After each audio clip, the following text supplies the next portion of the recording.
السلام علیکم ورحمۃ اللہ وبرکاتہ نحمدہ ونصلی علی رسولہ الکریم اما بعد فاعوذ باللہ من الشیطان الرجیم بسم اللہ الرحمن الرحیم رب اشرح لی صدری ویسر لی امری واحلل عقدۃ من لسانی یفقہوا قولی ربنا زدنا علما اللہم فقہنا فی الدین آمین یا رب العالمین۔ آیت نمبر 261 سے آغاز ہوتا ہے اور رکوع نمبر 4 ہے۔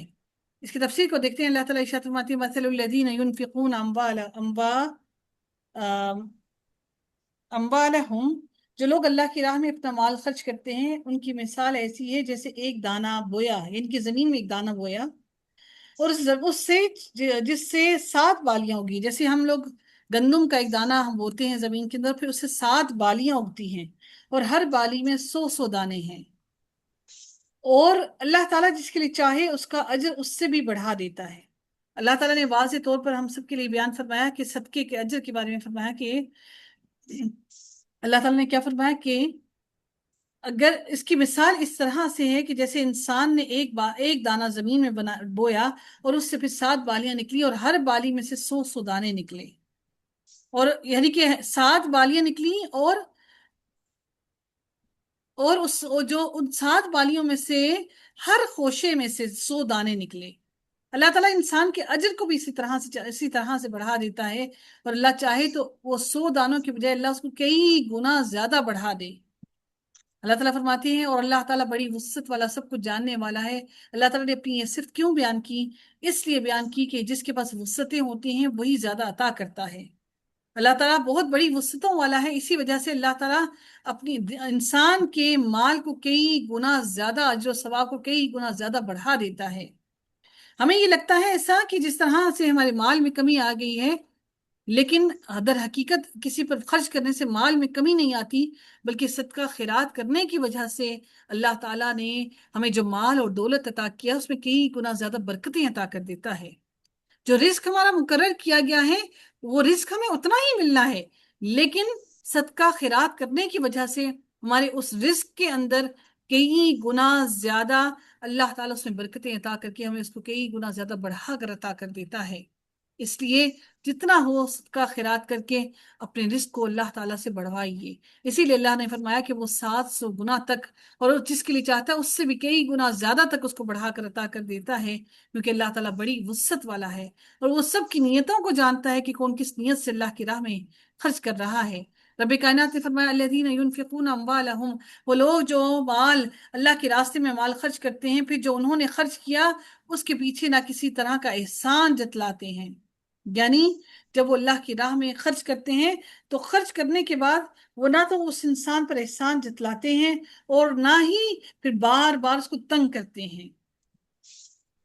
اللہ تعالیٰ ان لوگوں کے بارے میں فرماتے ہیں کہ جو لوگ اللہ کی راہ میں خرچ کرتے ہیں اور پھر اس کے بعد وہ احسان نہیں جتلاتے، اللہ کی راہ میں خرچ کرنے کے بعد وہ بار بار اس کو تنگ نہیں کرتے اور نہ ہی کوئی تکلیف پہنچاتے ہیں، تو ان کے لیے ان کا اجر ان کے رب کے پاس ہے اور ان پر کوئی خوف نہیں ہوگا اور نہ ہی وہ غمگین ہوں گے۔ اللہ تعالیٰ ان کو کوئی کسی خوف میں مبتلا نہیں کرے گا اور نہ ہی وہ کسی بھی غم میں مبتلا ہوں گے۔ روز قیامت کوئی غم ان کے دلوں کو نہیں چھوئے گا کہ کاش کہ ہمیں واپس دنیا میں لوٹا دیا جائے اور ہم پھر سے عمل کریں۔ وہ غمگین نہ ہوں گے بلکہ مطمئن ہوں گے اپنے ہر عمل سے۔ اللہ تعالیٰ فرماتے ہیں اچھی بات کہنا قول معروف، یعنی کہ اچھی بات کہنا، کسی سے اچھے انداز میں ملنا، اچھے انداز میں بات کرنا، ومغفرت، اور درگزر کر دینا۔ یہ نہیں کہ کسی کو معاف کیا اور پھر بار بار اس کو جھنجھوڑتے رہیں، بار بار اس کو بار بار پتانے دیتے رہیں۔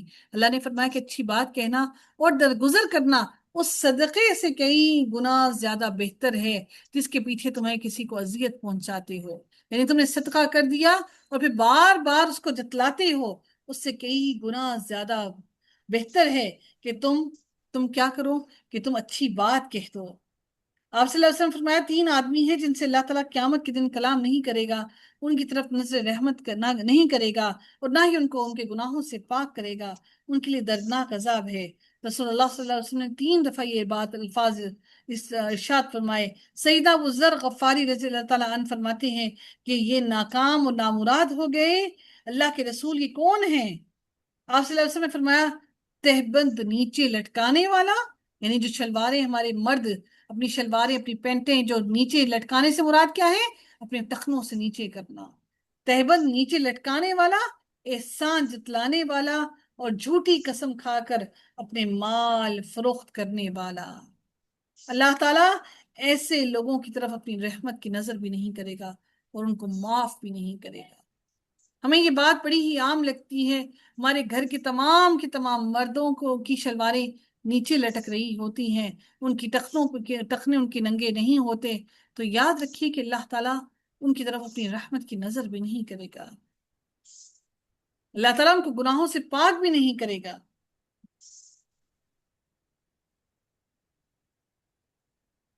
और याद रखिए कि अल्लाह ताला ने फिर अगली आयत में फरमाया कि या अय्युहल्लज़ीना आमनू ला तुबतिलू सदक़ातिकुम, ए लोगो जो जो ईमान लाई हो अपने सदक़ात एहसान जतलाने और तकलीफ पहुंचाने से जाया ना करो।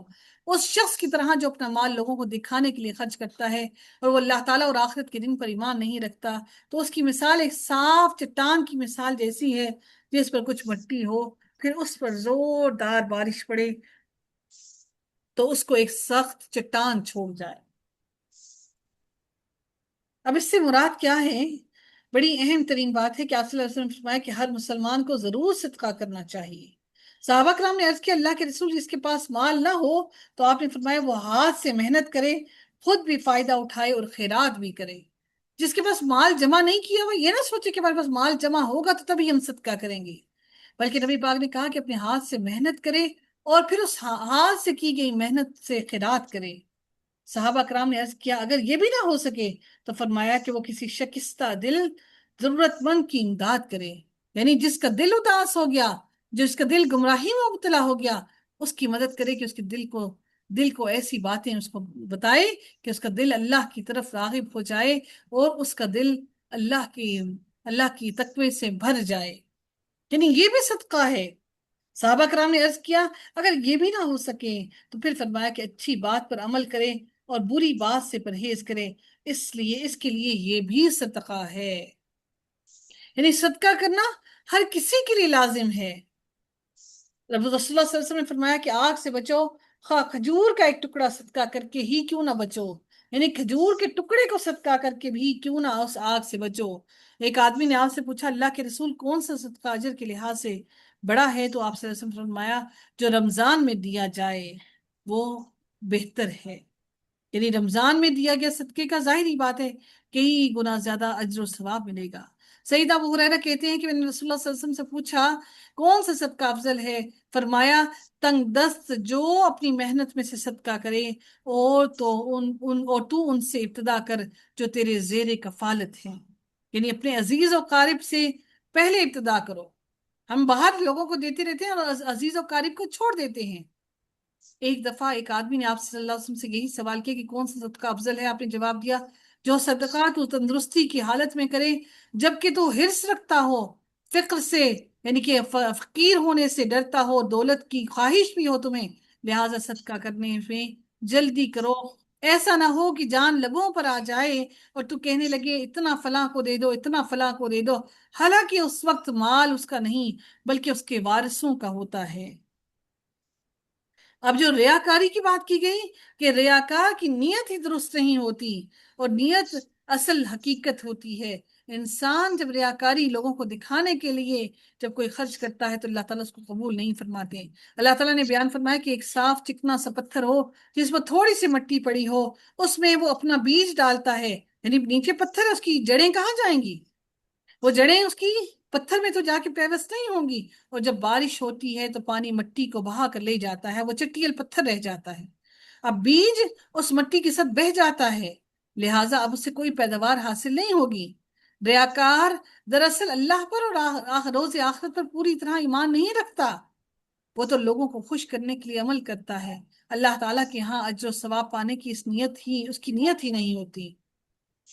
सईदा अबू हुरैरा कहते हैं कि मैंने रसूलुल्लाह सल्लल्लाहु अलैहि वसल्लम को ये फरमाते सुना कि क़यामत के दिन पहला आदमी जिसका फैसला किया जाएगा वो एक शहीद होगा, उसे अल्लाह ताला के यहाँ लाया जाएगा, अल्लाह ताला उसे अपनी नेमतें जतलाएगा जिनका वो इतराफ करेगा। अल्लाह ताला फरमाएगा, तो फिर तुमने क्या अमल किया? वो कहेगा, मैं तेरी राह में लड़ता रहा हत्ता कि शहीद हो गया। अल्लाह ताला फरमाएगा झूठ कहते हो, तुम तो इसलिए लड़ते रहे कि लोग तुझे बहादुर कहें, और ये तुम दुनिया में कहलवा चुके कि लोगों ने तुझे बहादुर कहा। फिर अल्लाह फरिश्तों को हुक्म देगा जो उसे घसीटते हुए जहन्नुम में जा फेंकेंगे। फिर एक और शख्स को लाया जाएगा जिसने दीन का इल्म सीखा और लोगों को सिखाया और कुरान पढ़ता था। अल्लाह ताला उस पर अपनी नेमतें जतलाएगा जिनका वो इतराफ करेगा। फिर अल्लाह ताला से पूछेगा फिर तूने क्या अमल किया? वो कहेगा मैंने खुद इल्म सीखा और दूसरों को सिखाया, कुरान पढ़ता पढ़ाता रहा। अल्लाह ताला फरमाएगा झूठ कहते हो, तुमने इल्म इसलिए सीखा कि लोग तुझे आलिम कहें, और कुरान इसलिए पढ़ता था कि लोग तुझे कारी कहें, और तुझे दुनिया में आलिम और कारी कहा जा चुका है। फिर अल्लाह ताला फरिश्तों को हुक्म देगा जो उसे घसीटते हुए दोज़ख में जा फेंकेंगे।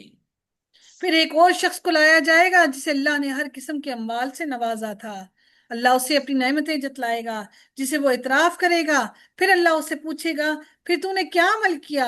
वो कहेगा मैंने हर उस राह में माल खर्च किया जिसमें तू पसंद करता था। अल्लाह ताला फरमाएगा झूठ कहते हो, तुम तो इसलिए खर्च करते थे कि लोग तुम्हें सखी कहें, और ये तुम्हें दुनिया में कहा जा चुका है, लोगों ने तुम्हें सखी कह दिया। फिर फरिश्तों को हुक्म दिया जाएगा कि उसे घसीटते हुए जहन्नुम में जा फेंको, उसको जा फेंका जाएगा। अल्लाह से दुआ करें कि रब कायनात हमारी नीयतों को खालिस कर ले, मेरा रब हम सब पर रहम कर दे, हमसे हमारे हर हर अमल को कबूल कर ले, हमारी नीयतों को खालिस कर ले।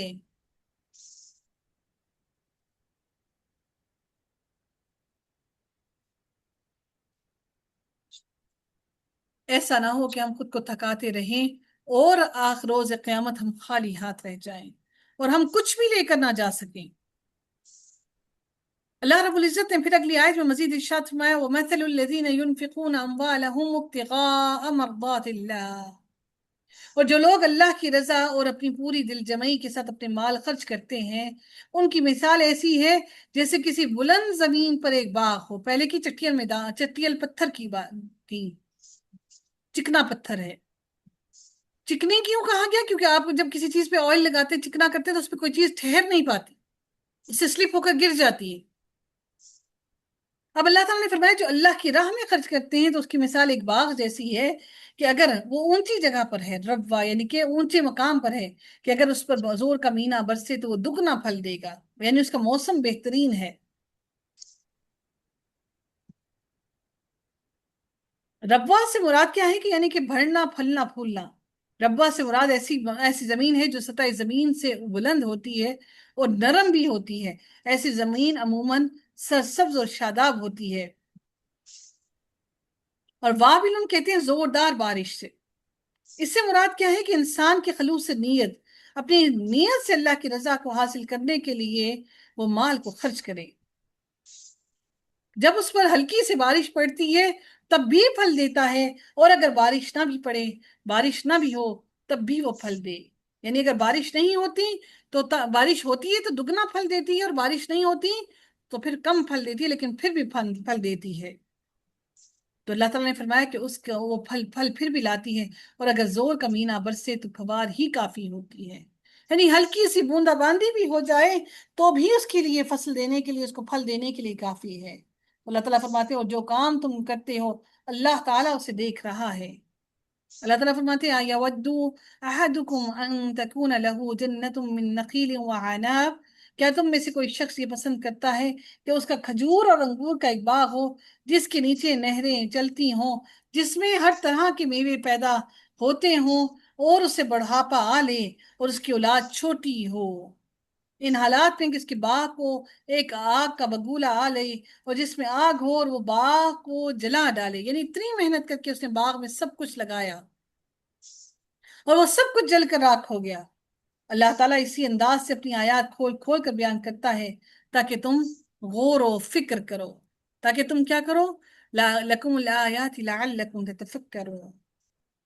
एक मरतबा से उमर रजी अल्लाह तआला ने सहाबा से इस आयत का मतलब पूछा, तो सहाबा ने कहा अल्लाह को बेहतर मालूम है। सईदा उमर ने गुस्से में कहा ये क्या बात हुई, साफ कहो कि हमें मालूम है या नहीं। इस वक्त इब्ने अब्बास कहने लगे अमीरुल मोमिनीन, मेरे दिल में एक बात आई है कि आपने कहा भतीजे बयान करो, और आप और अपने आप को छोटा ना समझो। ابن عباس کہنے لگے اللہ نے یہ عمل کی مثال بیان کی ہے۔ سیدہ عمر نے پوچھا کون سے عمل کی؟ ابن عباس اس کا جواب نہ دے سکے تو سیدہ عمر نے کہا یہ ایک مالدار شخص کی مثال ہے جو اللہ کی اطاعت میں عمل کرتا رہتا ہے، پھر اللہ شیطان کو اس پر غالب کر دیتا ہے تو وہ گناہوں میں مصروف ہو جاتا ہے اور اس کے نیک اعمال سب کے سب فنا ہو جاتے ہیں۔